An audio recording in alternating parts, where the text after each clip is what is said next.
Olá, amigos. Estamos aqui hoje com o Coronel Marco Antônio Moura dos Santos, aposentado, e que nos brinda com a sua presença hoje para que a gente consiga falar um pouco sobre assuntos que interessem a todos nós, né? E são assuntos relacionados à segurança pública e também assuntos relacionados à atual política.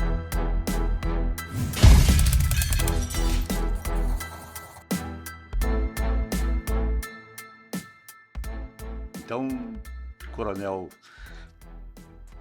Marcos, a palavra é sua. Eu gostaria que o senhor se apresentasse, fizesse a sua apresentação, né, para o pessoal conhecer com quem eu estou falando, né. Eu já sabe que eu sou o delegado Álvaro Becker, né, então quero que o coronel fale agora sobre a sua pessoa. Em primeiro lugar, uma boa tarde a todos, em especial aqui a nossa grande comunidade de Bento Gonçalves e região, mas em especial também ao nosso amigo delegado Álvaro Becker, né, não só agora companheiro do nosso partido, do Podemos, mas também uma pessoa que tem uma trajetória bastante renomada dentro da região de Bento Gonçalves, onde foi delegado regional, e ao qual eu agradeço a gentileza de abrir a possibilidade de estarmos aqui trocando experiências, né, Álvaro? Porque na realidade é isso que a gente está fazendo, trocando experiências sobre temas, como disse o delegado Álvaro, de suma importância para a sociedade, entre eles o tema da segurança pública. O Álvaro já falou, sou coronel da Brigada Militar, da Reserva, 32 anos de serviço prestados à nossa corporação e à nossa sociedade gaúcha, né? A Brigada Militar é a força da comunidade, então se confunde com a história do Rio Grande, por isso é a força da comunidade efetivamente. E após esse período de 32 anos, onde eu passei por diversas áreas da Brigada, área de ensino, áreas operacionais, unidades de policiamento ostensivo em Porto Alegre, fui subcomandante do Batalhão de Operações Especiais da nossa corporação, ainda à época o antigo primeiro BOI, fui oficial da nossa inteligência, chefe da PM2 da Brigada Militar, da área de inteligência da corporação, chefe da terceira seção do Estado-Maior da corporação, encarregado pela parte de planejamento e operações, e depois tive também um período na área de ensino como comandante do Colégio Tiradentes, onde nós tivemos também a grande oportunidade de estabelecer as bases do que hoje nós chamamos a rede de ensino Tiradentes, que nós temos hoje 8 escolas, inclusive uma aqui na região serrana, na cidade de Caxias do Sul. E depois desse período, tive a satisfação de compor uma equipe multi-institucional, né? Entre eles oficiais da Brigada, delegados de polícia, integrando da SUSEP e também do IGP, quando fui para a Secretaria de Segurança Pública do Estado, de 2007 a 2011, para estruturar o planejamento estratégico da Secretaria, na época com o secretário Malmo, e permanecemos lá até o final da gestão do governo da governadoria da Cruz. Me aposentei, mas como o delegado Álvaro nós comentamos também, né, a gente se aposenta, mas nós temos ainda capacidade e uma certa obrigação de darmos ainda um retorno para o Estado. Fui convidado para participar da Secretaria da Micro e Pequena Empresa do governo do Estado, como coordenador de projetos e diretor-geral.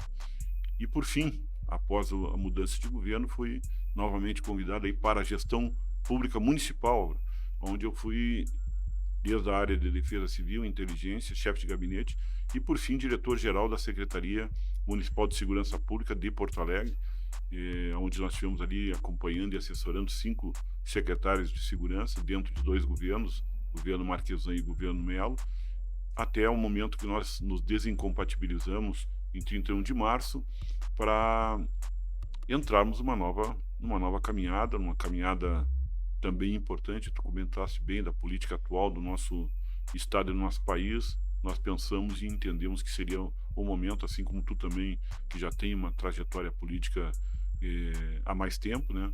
Mas entendemos que seria oportuno iniciarmos esse trabalho. E por isso estamos à disposição da sociedade, e agora, nesse momento, eu estou à disposição, né, para nós trocarmos algumas ideias, como tu bem colocaste, aí, sobre temas importantes da nossa sociedade. Eu quero lembrar, né, que o coronel, ele é candidato a deputado federal, né, pelo Podemos, e como candidato, então, né, ele tem uma visão tal qual eu, né, sobre assuntos que hoje em dia estão relevados em segundo plano, tanto na Assembleia Legislativa quanto na Câmara federal por falta de representantes, né, da área da segurança nessas duas casas. Mas a gente vai esmiuçar isso logo a seguir. Coronel, o que o senhor acha, né, da participação dos partidos na segurança pública do Estado? Aqui, nós estamos falando agora como Rio Grande do Sul, né, a participação dos partidos, o que eles podem fazer para melhorar a segurança pública, né? Ou, quem sabe, os seus eleitos, né? O que eles podem fazer e melhorar a segurança que hoje em dia está bem precária no estado do Rio Grande do Sul. E a pergunta do delegado Álvaro é primordial dentro do tema que nós estamos buscando.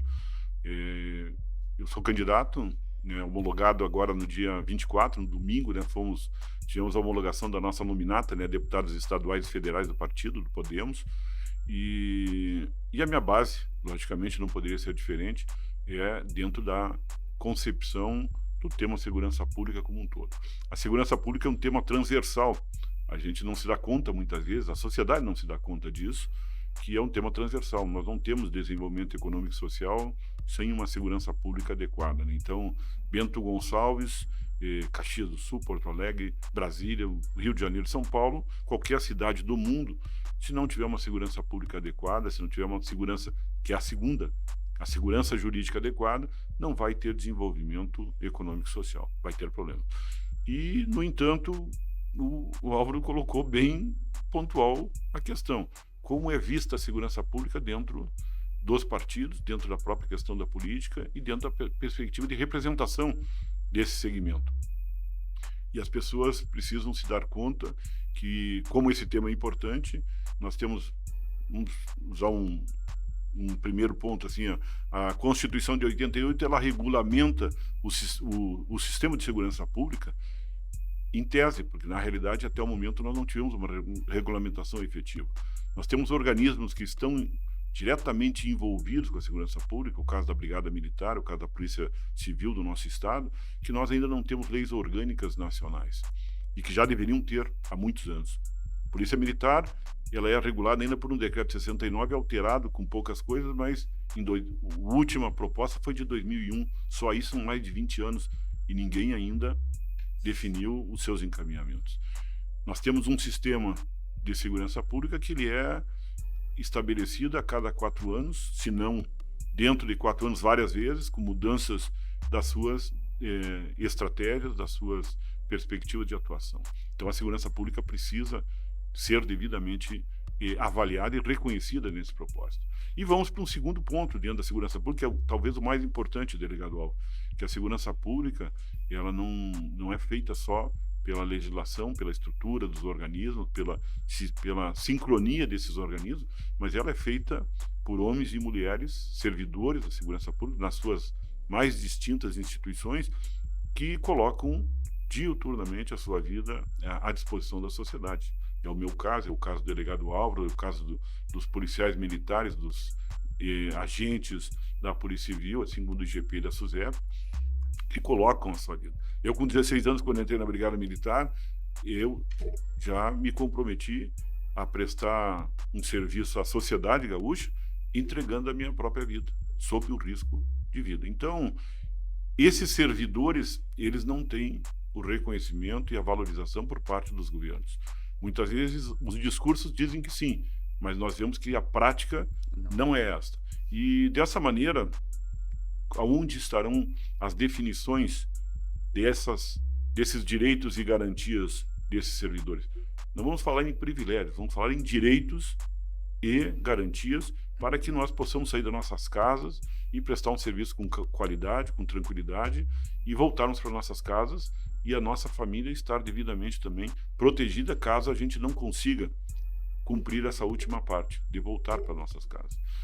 Na realidade, isso vai ser decidido pelo Poder Executivo, num primeiro momento, mas a definição efetiva é na Assembleia Legislativa e na Câmara Federal, aonde nós não temos representantes, pelo menos do Estado do Rio Grande do Sul não tem, alguns estados já têm, tanto os integrantes da Brigada, da Polícia Militar ou da Polícia Civil, mas o Rio Grande do Sul não tem essa representação. Só a família brigadiana nós somos mais de 500 mil integrantes, e nós não temos uma representação significativa. Outros setores da sociedade já têm essa preocupação há muito tempo, já conseguem levar a vez e a voz do segmento da segurança pública para isso. E eu creio que esse é um momento importante da vida política, em que as nossas instituições, não formalmente, mas através dos seus integrantes, estão se colocando à disposição. O delegado Álvaro, assim como outros integrantes da Polícia Civil, o meu nome, assim como outros integrantes da Brigada Militar, independente de partidos, independente de sermos agentes, praças, oficiais ou delegados, estamos nos colocando a serviço da sociedade para sermos avaliados, para sermos analisados, os nossos currículos e a nossa prática de gestão pública, porque é isso que nós precisamos. E esse é o outro ponto que eu acho importante dessa pergunta, delegado Alves. Nós precisamos ter pessoas na Assembleia Legislativa, na Câmara de Deputados, no Senado Federal, pessoas qualificadas para representar o Estado do Rio Grande do Sul e os segmentos que compõem o nosso Estado. Nós não podemos simplesmente pensar, e por isso que eu saio, vamos dizer assim, da minha atividade hoje, que eu estava desempenhando junto à Secretaria Municipal de Segurança Pública de Porto Alegre. Eu saí dessa atividade, solicitei a exoneração dentro de um cumprimento legal, assim como o senhor também vai estar dentro dessa perspectiva, porque nós não temos uma representação que nós julgamos adequada para o nosso segmento e para o nosso Estado. Porque nós não pensamos só na segurança pública como importante nesse processo. Como eu disse, é um processo transversal e um processo vertical que nós precisamos alterar. Eu queria complementar, né, quando falaste que a segurança pública ela é orgânica, né, e que todas as cidades têm que ter, porque senão haveria uma anarquia dentro da cidade. Para completar que eu já li há tempos atrás, esse dia até fiz uma crônica sobre esse assunto, que se as pessoas acham que a segurança pública é desnecessária, eles imaginem, então, Bento Gonçalves cercado aqui, onde que não pudesse entrar nem sair mais ninguém. E aqui dentro se estabelecesse simplesmente que não haveria mais segurança pública. O que aconteceria com essa cidade? Essa crônica fala que em um ano já não teria mais propriedade, não seria mais dono de nada, porque haveria a briga generalizada, né? Cada um por si, o maior come o menor. Tá? E em um ano, provavelmente, porque não teria mais limpeza de rua, não teria mais aulas, educação, saúde, não teria mais nada, porque tudo depende da segurança. Se a pessoa quer estudar, tem que ter segurança. Se a pessoa quer ir no hospital, tem que ter segurança. Se a pessoa é um gari ali, ela precisa de segurança para estar ali fazendo o seu trabalho. E não fazendo isso, a erva daninha ia tomar conta. E essa minha crônica eu falo que em 10 anos a cidade não teria mais ninguém, todo mundo já estaria morto, e que a erva daninha tomaria conta, não só a erva, o mato tomaria conta da cidade, e a cidade seria um tipo fantasma, sem ninguém lá dentro. Porque se tu deixar na tua casa assim, um pedaço do terreno lá, ou da tua casa mesmo, sem nada, sem ir lá passar um veneno lá, tu vai ver que em 30 dias começa a aparecer as ervas. Então, isso seria o caos. Isso seria o caos. Se aqueles caras que acham que a segurança não é importante, imagine a casa deles, o bairro deles sem segurança, o que aconteceria? Então, essa é uma colocação que eu estou falando, né, dessa segurança, que muitos acham que não é necessária, mas que desde os primórdios, desde a época do Homem da Caverna, eles tinham segurança. Tanto é que tinha o pessoal lá fora cuidando para que eles estivessem dentro da caverna, ficasse tranquilo, tinha os brutamontes lá fora com cacetete, uma massa lá para poder defender a entrada. Isso era segurança. E desde aquele período nós temos que ter segurança. Se não haver segurança, não temos sociedade, não temos nada. Nada mesmo. Posso então, complementar, Orochi? Já que nós temos um bate-papo e eu até parabenizo pela tua disposição e principalmente pela possibilidade de estarmos aqui trocando ideias. E vou pegar o gancho do período da Idade das Cavernas para cá. O Estado foi feito exatamente para que nós pudéssemos evoluir enquanto sociedade e humanidade e pudéssemos estabelecer determinadas funções públicas para que o mais forte não vencesse o mais fraco, para que todos tivessem possibilidade de ter direitos e garantias né, que hoje são consideradas como direitos e garantias fundamentais, preservadas. Então, por isso que nós formamos o Estado, por isso que nós, enquanto sociedade, colocamos na mão do Estado essa perspectiva dele estabelecer serviços públicos. Entre eles, tu colocaste saúde, educação e principalmente segurança, de maneira que a gente pudesse conviver harmonicamente. Ou seja, usando um outro exemplo da nossa casa, eu tenho 2 filhos lá, desde pequeno, tem nas suas brincadeiras, nas suas atividades, no seu dia a dia, bom, cada um tem a sua perspectiva, seus interesses e as suas vontades. Bom, por isso que a gente, normalmente os pais estão ali para poder estabelecer, vamos dizer assim, que haja uma harmonia. Um era mais velho do que o outro, então, bom, para que um pode ser mais forte que o outro, um pode ser mais rápido que o outro, mas para que todos pudessem, para que eles pudessem brincar adequadamente.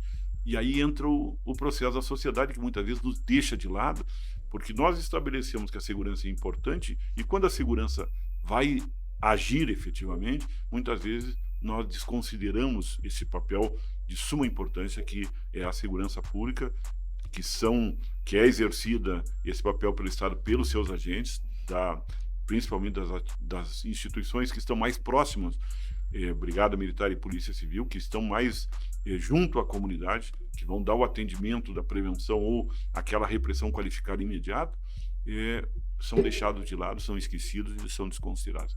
Então, nós precisamos reforçar isso, ou seja, existe sociedade, o Estado moderno trouxe determinadas preocupações e determinadas funções para que nós tivéssemos uma harmonia social. E uma delas é a função básica de segurança, que precisa ser devidamente reconhecida e devidamente valorizada. Ela não é uma atividade de menor importância, ao contrário, ela é uma atividade de suma importância para que nós tivéssemos condições. Tu fizeste uma analogia muito interessante sobre a questão das ervas daninhas. Eu acho que isso é aí que nós começamos a ver, porque os interesses muitas vezes eles são escusos, nós não sabemos por que essa erva daninha nasce, qual é o seu objetivo, muitas vezes por que ela foi colocada inclusive no pátio da tua casa, porque muitas vezes a gente sabe que isso tem um propósito a médio e longo prazo, que muitas vezes nós enquanto sociedade não enxergamos, mas que existe e nós precisamos estar preparados para isso, valorizando e reconhecendo a segurança pública. Bem, Coronel, como especialista na área da segurança, eu gostaria de ouvir agora, complementar até esse papo interessante que estamos tendo aqui sobre segurança, a sua opinião sobre a insegurança no nosso Estado.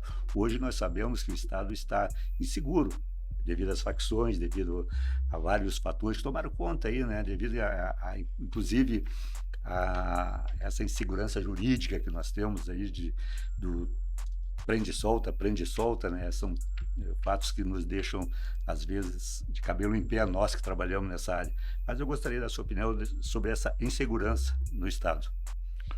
Bom, eu acho que esse paradoxo entre a segurança pública, né, e muitos estudiosos trazem, né, delegado Álvaro, a perspectiva de uma segurança objetiva e de uma segurança subjetiva, e aonde essa segurança subjetiva ela está muito vinculada, no meu modo de entender, talvez a observação que o senhor coloca como insegurança e todas as suas decorrências, porque se de um lado nós encontramos e estamos vendo hoje o Estado apresentando indicadores de criminalidade numa decrescente e num estabelecimento, vamos dizer, numa estabilidade dessa decrescência, na realidade a gente sabe que qualquer fato delituoso, qualquer fato criminal, qualquer ato de violência que ocorra, ele impacta principalmente aquelas pessoas que são vítimas, aquelas pessoas que estão próximas e aquelas pessoas que têm conhecimento desse fato, ele impacta de uma maneira,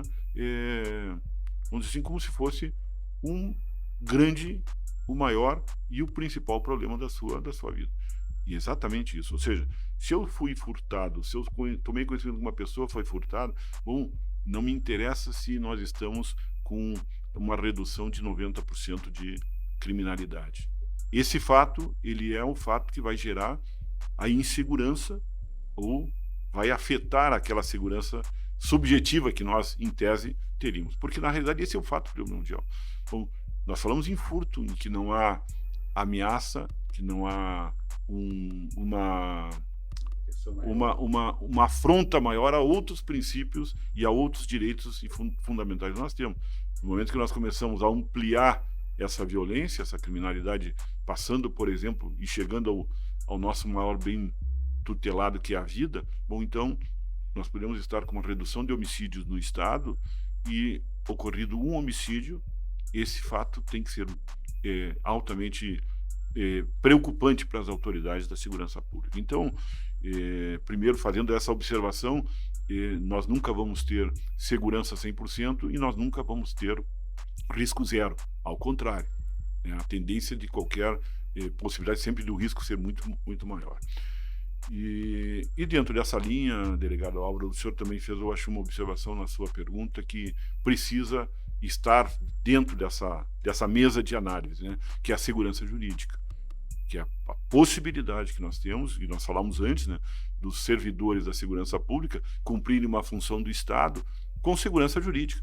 Nós não podemos, de forma alguma, colocar os nossos servidores, e eu falo agora no caso da Brigada Militar, onde eu atuei por 32 anos, como eu disse, mas principalmente quando atuei na área operacional, quer seja num 11 Batalhão responsável pela Zona Norte de Porto Alegre, uma zona bastante conflagrada, como nós vimos na semana passada, que nós tivemos uma situação muito pontual no enfrentamento da Brigada Militar contra uma determinada grupo delituoso uniformizado e com armamento de alto poder ofensivo, como também quando eu atuei no Batalhão de Operações Especiais e no 9º Batalhão, que é responsável pelo centro de Porto Alegre.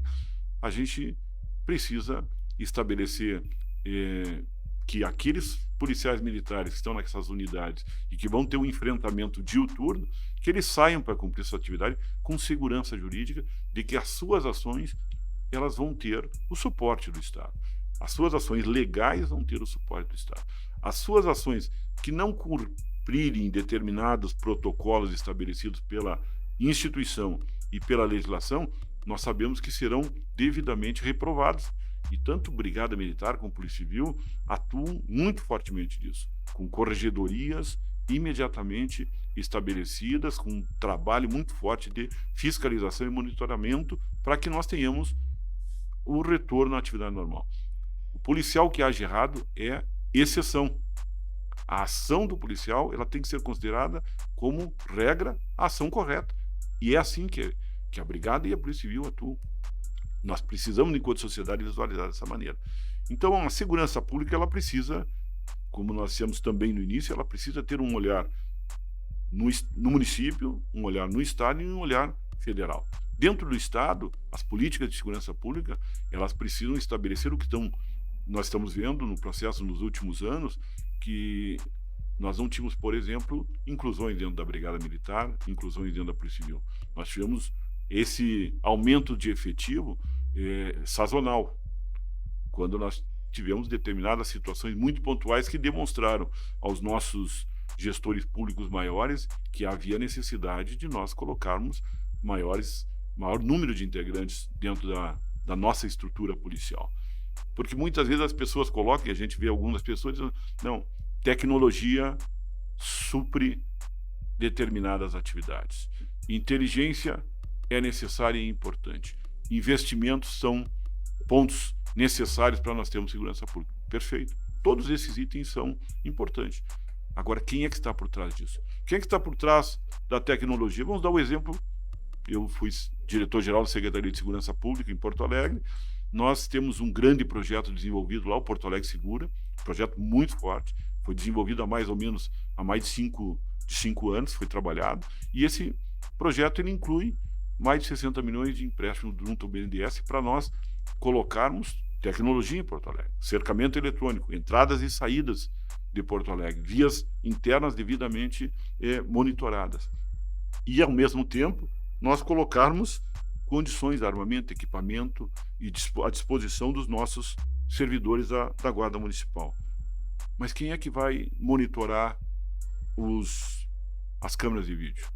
Quem é que, vendo um fato delituoso, vai ser despachado para atender uma determinada ocorrência? Quem é que vai efetivamente chegar lá no local da ocorrência e fazer e ter a relação com aquela pessoa que está cometendo o delito ou aquela pessoa que está precisando do apoio da polícia. Quem é que vai ser? É um policial, é um guarda municipal, é um policial militar ou um policial civil. Ou seja, é um homem ou mulher, é um ser humano. Bom, vamos falar no segundo ponto, inteligência. Inteligência é um sistema, é um processo, é a produção de conhecimento. Mas inteligência, não existe inteligência sem um ser humano para fazer. Existe a inteligência artificial, né, Álvaro? Tanto nas câmeras como na produção do conhecimento. Ela não suprime a nossa capacidade e a nossa possibilidade. E vamos à parte de investimento de novo. O BNDES, quando fez a liberação dos recursos para a Prefeitura de Porto Alegre, eles fizeram um estudo do nosso projeto e uma das coisas que eles colocaram que, para eles, é muito fácil entregar uma viatura, um equipamento, um colete, uma viatura blindada, sem blindada, é muito bom, é tranquilo, mas não é isso que eles querem. Eles querem que se estabeleça processos de atendimento, mudanças de comportamento. Quem é que faz esse processo, essa mudança de comportamento? De novo, é o homem. Então, o ser humano, policial militar, policial civil, atuante, qualificado, preparado, isso altera as condições de segurança pública. Fora disso, nós precisamos estabelecer que são processos, discursos, projetos que têm duração muitas vezes efêmera e isso que nós temos que avançar. Por isso que nós falamos em uma política nacional de segurança pública.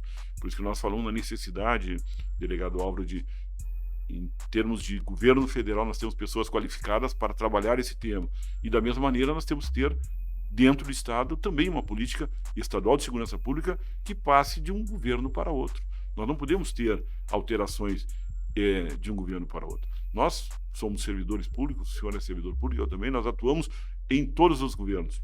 E eu até posso dizer em alguns desgovernos, independente de partidos. E nós estamos, as polícias e as instituições estão trabalhando em prol da sociedade, em prol da comunidade. Por isso que nós precisamos ter uma política de Estado mais perene que possa atender essa sua demanda, que o senhor muito bem colocou, de nós sairmos de uma segurança pública para, vamos dizer assim, afrontarmos para uma insegurança pública, e é muito rápido. Se nós tivermos um fato hoje ocorrendo em alguma cidade do estado do Rio Grande do Sul que possa gerar comoção social, que possa ser trabalhado pela mídia, nós sabemos que nós podemos acabar com toda uma política de segurança estabelecida. Nós sabemos disso. Nós, com 32 anos de serviço, e o senhor também com um delegado já há quase 40 anos, mais de 40 anos, o senhor sabe que isso, infelizmente, é assim. O senhor pode estar fazendo o melhor trabalho possível, mas se ocorrer um fato que possa ser trabalhado pela mídia, pela imprensa, que gere comoção e que afete alguns interesses, nós podemos ter mudança na nossa estrutura. Bom, como é bate-papo, eu também preciso e gostaria também da sua avaliação. O senhor é que está de âncora, né? Mas vamos trocando, por favor, senão a gente vai falando de um tema realmente importante, necessário para ser trabalhado. Quando se fala assim na insegurança do Estado, aqui no Rio Grande do Sul, eu logo penso, né, geralmente nessa falácia que existe, né, de que o crime tal diminuiu e o crime tal é o que ele que é o, vamos dizer assim, o ponto-chave da violência, como falam do homicídio. O homicídio é o que regula a violência no Estado. Mas como assim a gente vai deixar que o homicídio, hoje em dia, com essas facções que estão aí brigando por territórios, e que não tem o mínimo de respeito pela vida humana, seja vamos dizer assim, o suporte, a referência para que se diga que a violência aumentou ou diminuiu. A gente sabe que as brigas de facções aqui em Bento, eu estou falando especificamente aqui em Bento, que durante os últimos 3 anos que eu estive aqui à frente da 2ª delegacia, durante esses 3 anos foi mais de 150 mortes, ou seja, 50 e algumas coisas, sabe, até depois, e no 3º ano, no 4º ano, quando diminuiu, daí eu saí, mas já estava bem diminuto o número de mortes. Por quê? Porque as facções não tinham mais quem matar. aquele número ali que eles mataram, eles fizeram uma limpa, né, de um lado e de outro, e depois vai diminuindo a participação desses laranjas, desses traficantes formiga que eles adquirem nas comunidades, e com certeza vai diminuir também o número de homicídios. Mas daí existem aqueles que dizem que houve uma política de combate a esse tipo de crime. Eu não vi. Eu sinceramente, fui delegado durante 3 anos que eu estava ali. Por mais que a gente buscasse um apoio, era difícil de ter um apoio para fazer alguma operação, alguma coisa. E isso eu sinto assim como um desleixo do Estado. O Estado eles tem que ser mais presente nos municípios onde há esse tipo de combate entre facções, para que as polícias, né, a brigada, a polícia civil, tenha viaturas decentes, com vidros blindados à prova de bala, não de fuzil, mas de .50, porque aqui nós já aprendemos até uma .50, aquilo lá atravessa um trilho de trem, né? Então essas blindagens que os caras colocam hoje aí é algo que simplesmente é um papelão, né, na frente deles. Eu acho que tem que dar um pouco mais de valor para o policial que está enfrentando isso aí.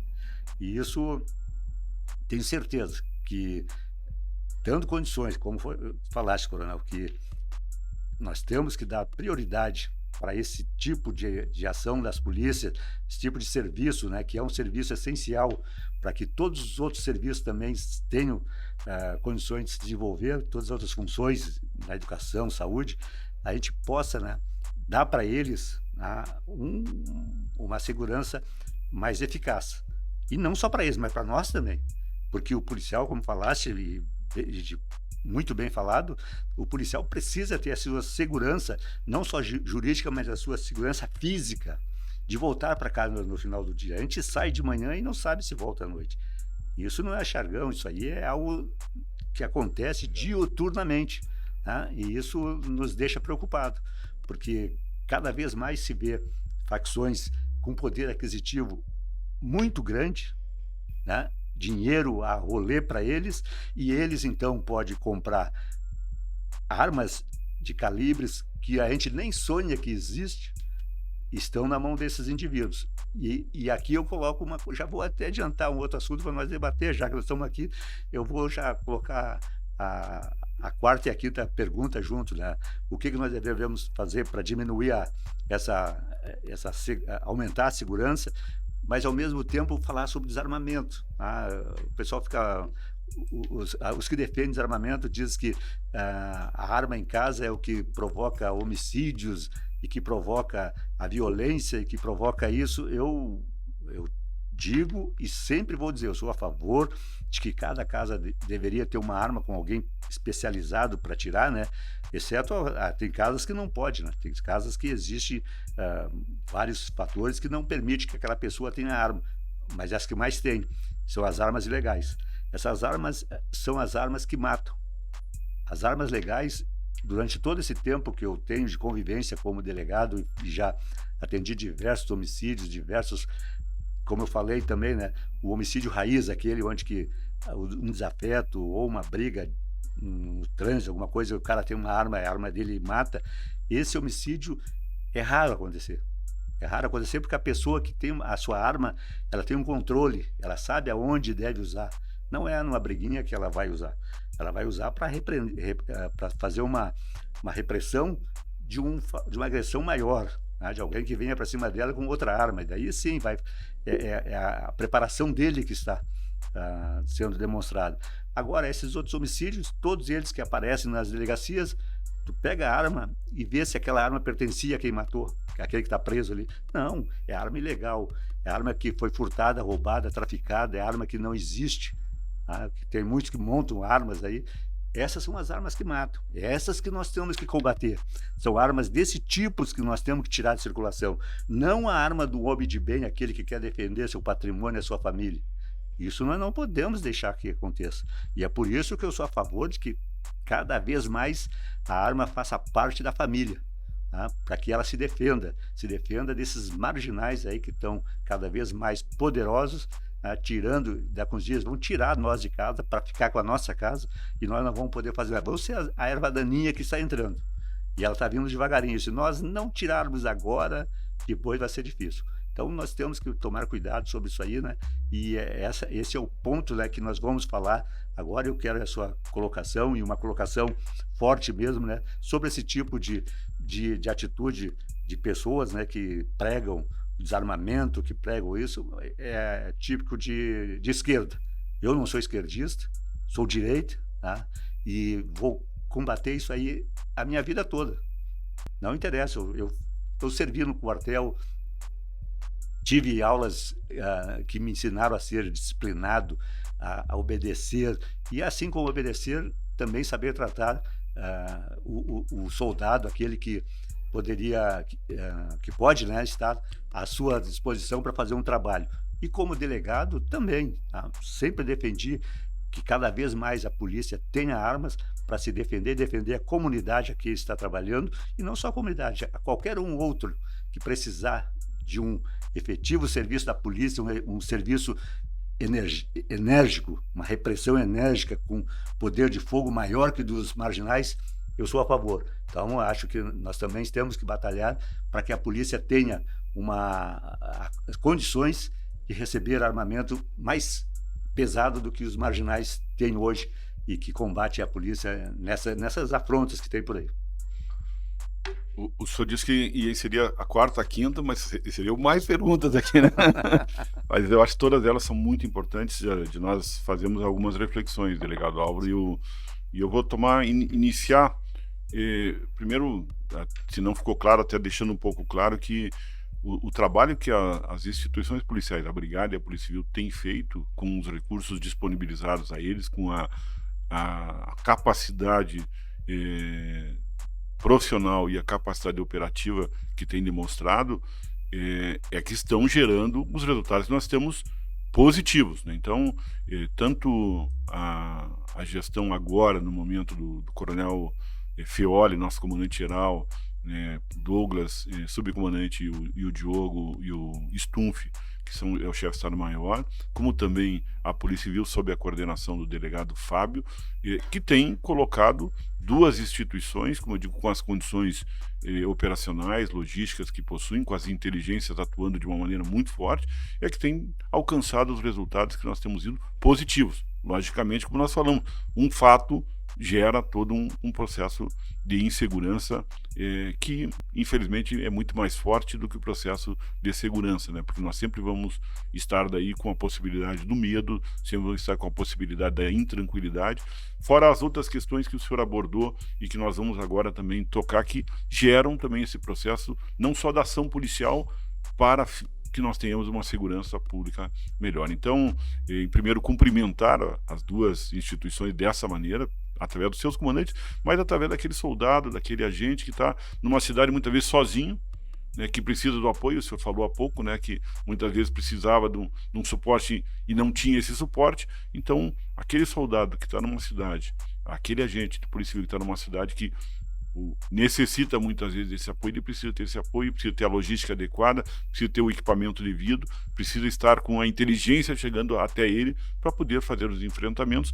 que nós vemos, não só aqui no estado, mas com todo o país. E, de novo, a importância daí numa política com olhar nacional, porque não adianta nós resolvermos problema no Rio Grande do Sul, se nós temos problema no Rio de Janeiro, problemas em São Paulo, problemas no Amazonas, que nos geram todo um processo de insegurança generalizado em todo o país. Então, esse é o primeiro ponto que eu queria reforçar, do trabalho positivo dessas instituições, e principalmente daí reforçando o caso da nossa brigada, que tem um trabalho permanente nesse ponto, mas logicamente complementado, né, pelo trabalho de polícia judiciária adequado. E aí eu começo a ir para um segundo tema, dentro da perspectiva de como nós podemos reduzir essa insegurança, e eu trago o exemplo da balança, né? Se eu tenho numa balança uma possibilidade de cometer um delito e no outro lado eu não vou ter responsabilidade penal pelo delito que eu cometo, eu vou cometer o delito. Se eu cometo um delito, mas sei que poderei ser devidamente preso, devidamente processado e devidamente responsabilizado, eu vou verificar qual vai ser a pena, eu vou verificar se vale a pena ou não. Agora, dependendo da situação, eu não vou cometer o delito, porque eu sei que eu vou ter uma reprovação, não só social, mas uma reprovação legal da minha atitude frente a isso. E esse é um dos grandes problemas, porque nós temos um processo de impunidade estabelecido no país, em que nós pensamos o seguinte: vale a pena cometer o delito.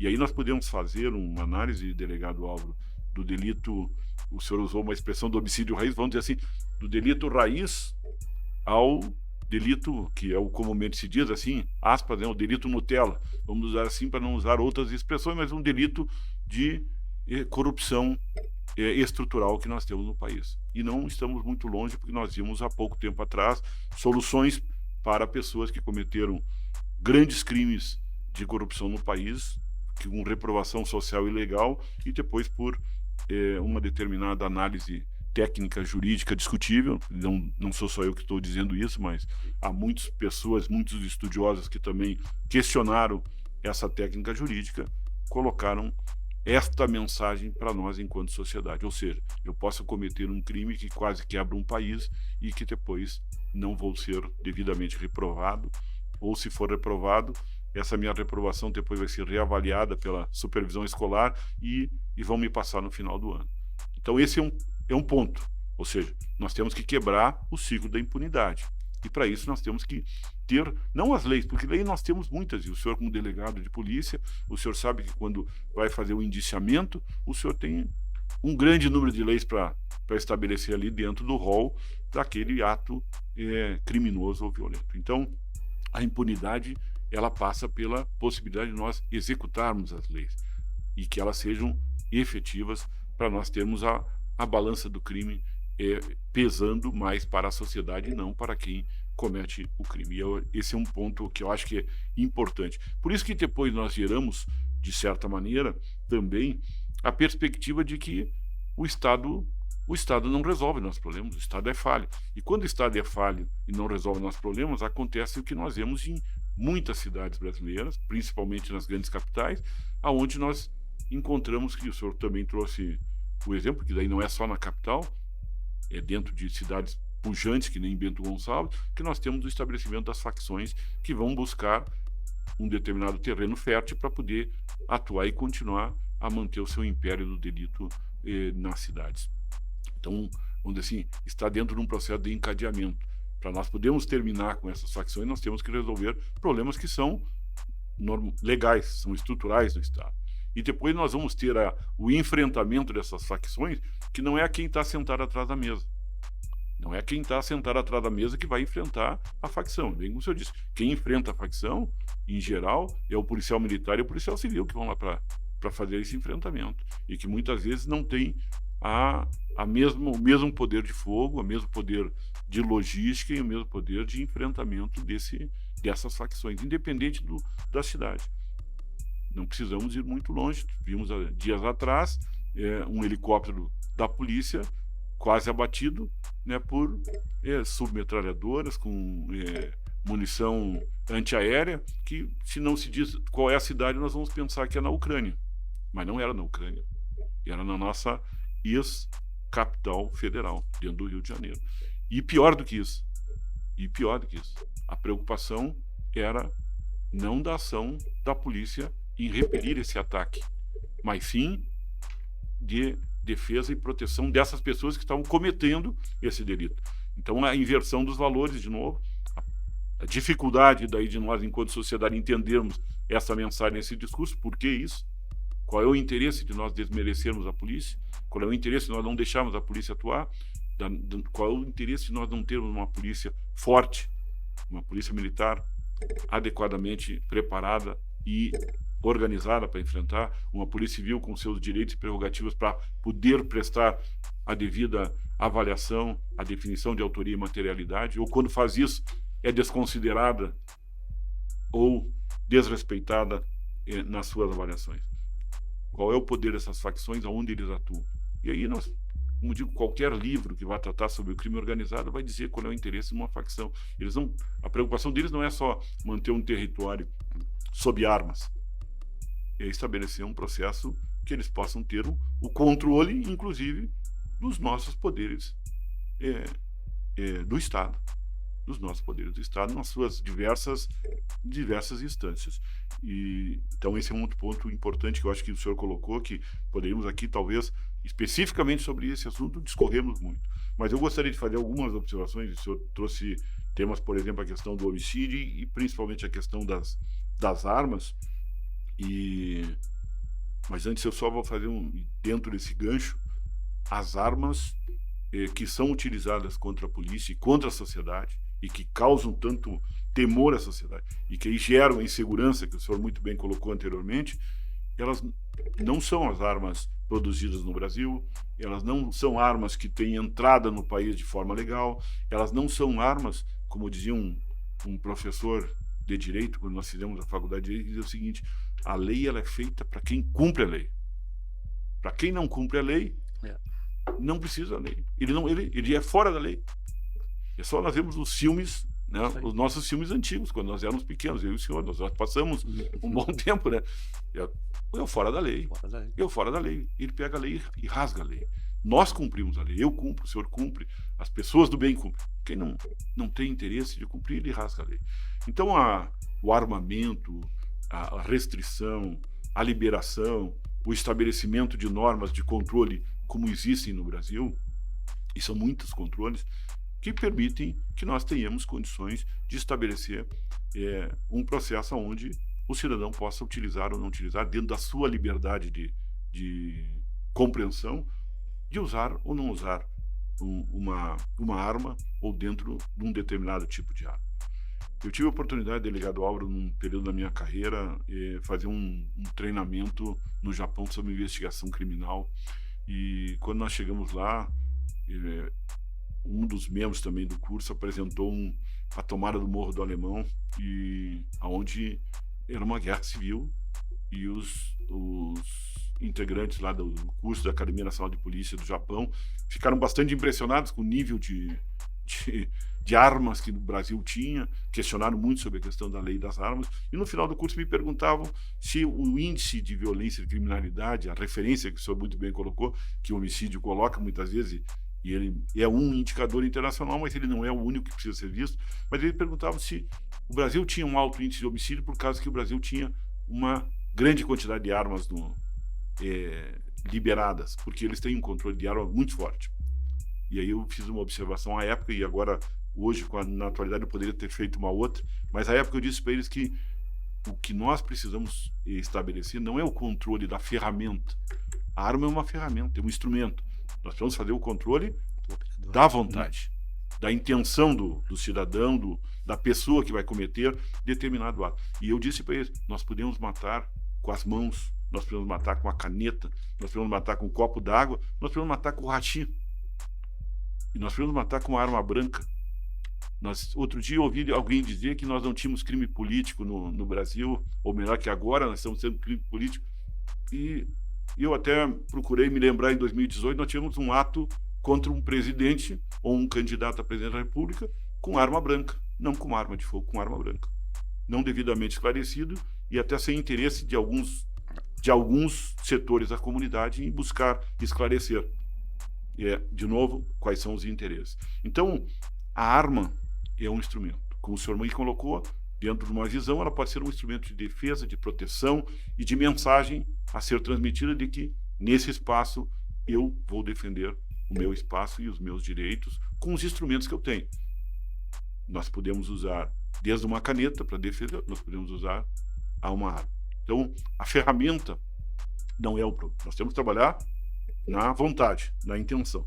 E aí é a maior dificuldade que nós temos, porque as mensagens que alguns setores da sociedade passam, inclusive dos poderes constituídos, é de que o problema não é a vontade, o problema é a ferramenta. E jogamos para a ferramenta e acabamos deixando a vontade com a mensagem seguinte: é bom, é fácil e tu não vai ser responsabilizado pelo crime cometido. Então esse é um primeiro ponto. Eu disse que se eu estivesse hoje no Japão, eu daria uma outra análise em cima da pergunta do nosso mentor à época lá da academia, E o senhor deve se recordar que dias atrás, infelizmente, houve um atentado contra o ex-primeiro-ministro japonês. Qual foi a arma que foi utilizada? Uma arma artesanal. Uma arma artesanal. Ou seja, não era o instrumento o problema. O problema é que alguém tinha vontade de cometer uma ação violenta contra o ex-primeiro-ministro, com o objetivo que fosse. Ele montou uma arma para fazer esse tipo de atentado. Então, não é a lei que proíbe armas estarem em circulação e não é a lei que favoreça as armas estarem em circulação que vai gerar a possibilidade do Marco, do Pedro, do Paulo, do cidadão cometer um delito.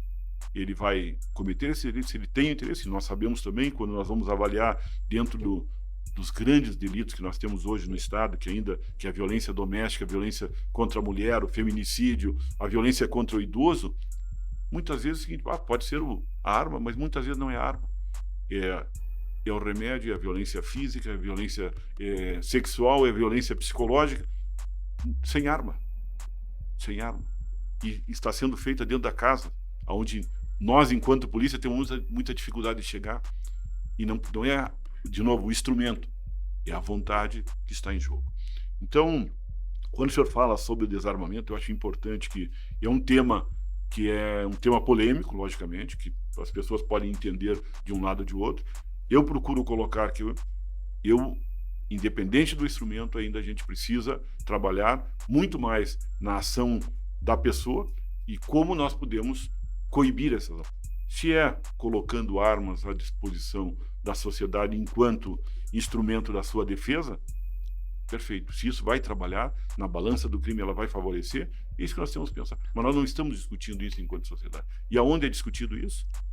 Quem discute isso somos nós, futuros, se Deus e vamos dizer assim, e a gente tiver condições de mostrar que isso é importante, dentro de uma Assembleia Legislativa, dentro de um Congresso Nacional, dentro do Poder Legislativo e do Poder Executivo Nacional, sob, logicamente, a avaliação devida de um Poder Judiciário com independência, com harmonia e com coerência nas suas decisões.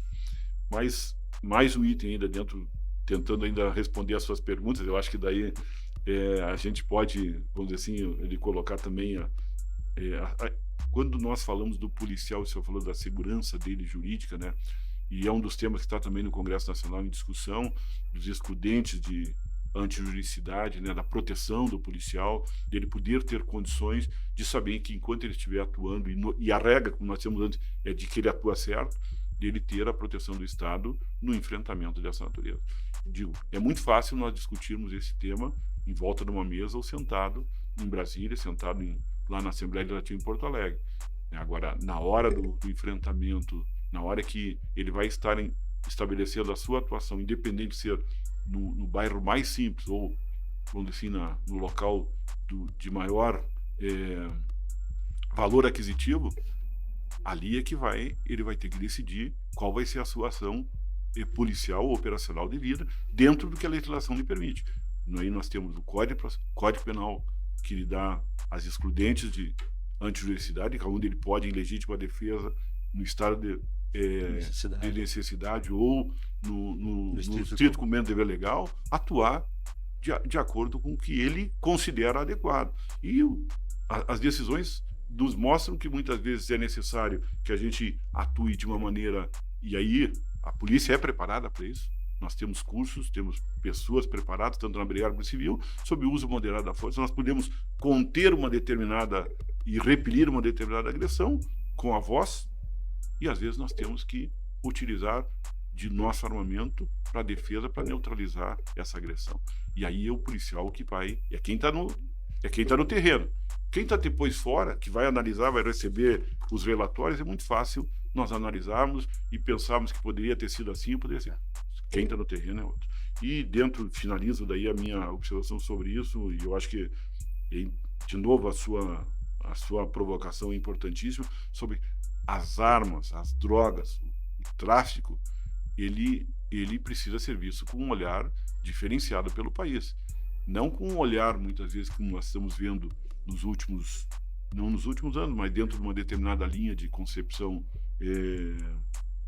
política, partidária e não com uma ação da política social, da política de Estado, de governo, que nós, para termos uma possibilidade de afrontarmos um determinado governo posto, nós dizemos o seguinte, que nós podemos liberar, nós podemos considerar que de uma forma ou de outra. Então, as armas que chegam no Rio de Janeiro e a droga que chega no Rio de Janeiro, elas não nascem e não são fabricadas ali naquele local. Elas entram por algum ponto, elas precisam ter um trabalho muito forte para não chegar ali, e nós temos que, quando elas chegarem ali, nós temos uma ação para repelir aquilo. Hoje nós temos que, para resolver o problema, nós temos que tirar a polícia do enfrentamento contra os membros das facções. Então nós entregamos o Estado. Então nós entregamos o espaço e o território. Daí nós vamos construir um Estado dentro do nosso Estado. Daí é a teoria geral do Estado. É a teoria geral do Estado. Só falta nós dizermos que eles podem constituir um governo que eles quiserem dentro daquele espaço. Não é isso que nós queremos no Brasil, não é isso que o Estado Democrático de Direito estabelece através da nossa Constituição, e nós precisamos enfrentar esse processo. E para enfrentar esse processo nós temos que ter, como o senhor bem colocou, um Estado forte, instituições fortes e uma mensagem muito forte de todos os poderes. De todos os poderes. Porque o que nós estamos vendo é que as mensagens estão sendo levadas por alguns membros de alguns dos poderes de maneira equivocada, logicamente, dentro da nossa visão. Bem, coronel, o assunto é pertinente, nós temos muito que falar, mas infelizmente o tempo pede que a gente, né, dê um tempo e a gente consiga, né?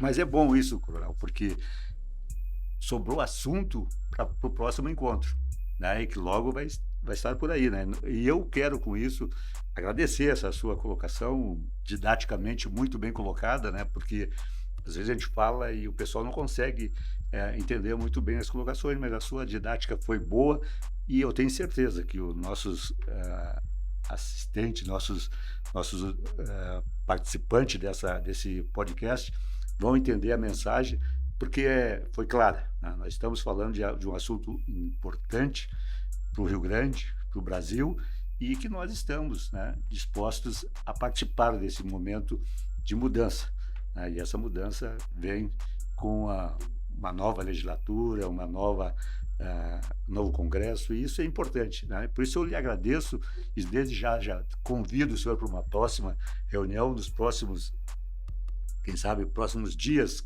né? Eu entro em contato de novo para a gente falar daí sobre receptação, porque hoje eu vejo que é um crime que está assim, deixando não, tanto quanto o tráfico é tão grande e tão, vou dizer assim,